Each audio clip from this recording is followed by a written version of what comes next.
Ey çətinliklər düyününü açan, ey çıxılmaz hallarda yol açan, ey sıxıntıdan asayişə çıxmaq üçün çağrılan, çətin işlər sənin qüdrətinlə asanlaşır.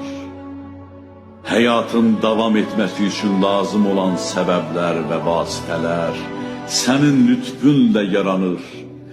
Qəza qədər sənin qüdrətinlə dövran edir və hər bir şey sənin iradən əsasında meydana gəlir.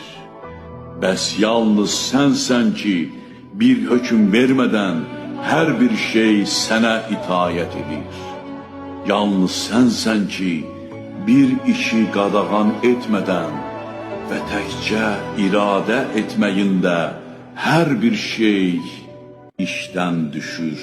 Bütün çətinliklərdə səni köməyə çağırırlar və bütün giriftarçılıqlarda sənə pənah gətirirlər.